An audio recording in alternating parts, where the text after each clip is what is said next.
mbokk mi juróom-ñaari xibaar yu am solo ci sa wér-gu-yaram moom laa la fas yéenee jox seen mbokk Moustapha Mbacké Istikhama. balaa loolu bul fàtte nga moo xam ci seen YouTube bi la wala TikTok bi bul fàtte nga aimer partager pour njëriñ li gën a yaatu. juróom-ñaari information yu am solo mi ngi nii yoo xam ne maa ngi ko jëlee ci docteur Abdoulaye Sarré nekk docteur ci hôpital nekk médecin ci hôpital Cheikh Ahmadul Khadim bu Touba. mbokk mi est-ce que xam nga ne lu toll ci 3 milliards personnes ci àddina bi ñi ngi jàmbat jafe-jafe bëñ, ñii seen bëñ bënn na, ñii seen bëñ am nañ ci lu leen metti. pour nga bañ a bokk ci loolu nag teewlul waxtaan wu am solo wi nga xamee ne docteur Abdoulaye Sarré mi ngi ko def conférence boo xam ne def na ko ci lu ëpp 1h30 minutes ma fas yéene ko résumé ci toll ci 4 minutes 5 minutes kon rikwaay teewlul pour nga jariñu. juróom-ñaari xibaar yu am solo ci sa wér-gu-yaram. xibaar bi ci njëkk li ëpp solo ci ni ngay sàmmee say bëñ te gën cee yomb nekk loo xam ne ku ñu ko waxee sax daf lay jaaxal mooy ne fexeel ba saa yoo jëfandikoo dara moo xam saa yoo lekkee wala saa yoo naanee yu am suukar lu mel ne ay café saa yoo defee lu mel nii rek gaawal nga gëlaxndiku ci saase.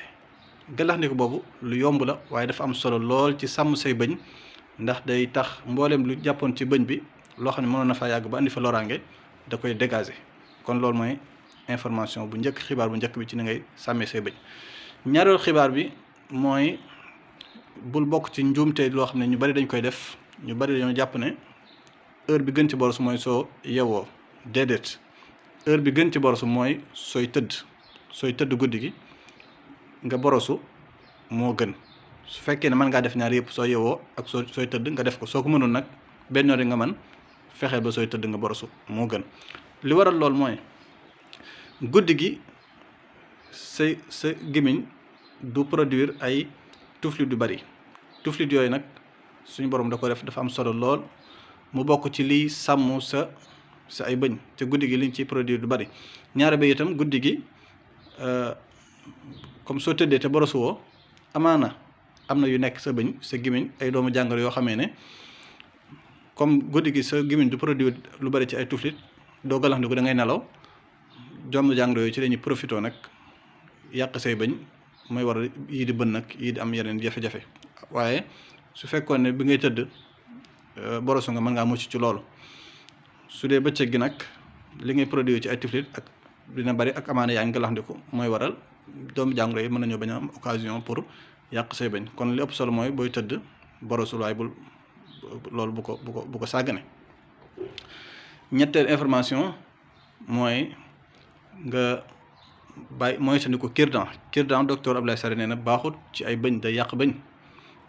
cure-dent am na lu ko mën a remplacer.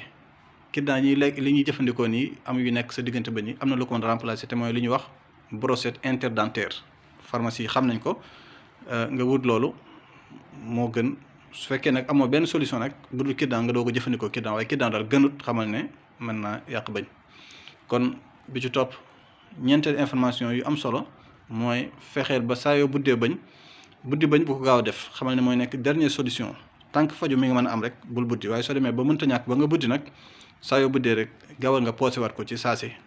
ndax bëñ yi ni ko yàlla liggéeyee dafa ràbbaloo.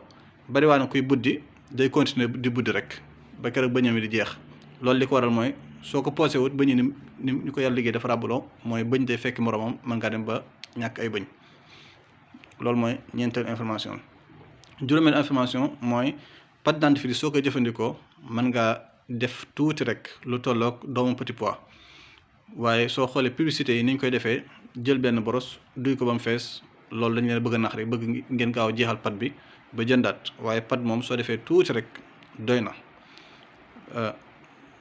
juróom-benneel information bi mooy fexeel ngay utiliser boros bu nooy. bul jël boros bu dëgër ndax loolu baaxut ci sa gémmiñ, baaxut ci sa wér-gu-yaram ndax gémmiñ gi dafa sensible. juróom-ñaar information bi mooy del soppi boros bi. bul jël benn boros bu ko borosoo à vie waaye chaque ñetti weer sànnil boros bi nga jënd bu bees. mën naa am sax mu bañ a mën ñetti weer soo demee ba sentir ne boros bi mënatul liñ koy doy rek changé ko. lii mooy information yi ñu bëggoon partage ak yéen. wasalaamaaleykum wa rahmatullahi wa barakaatu.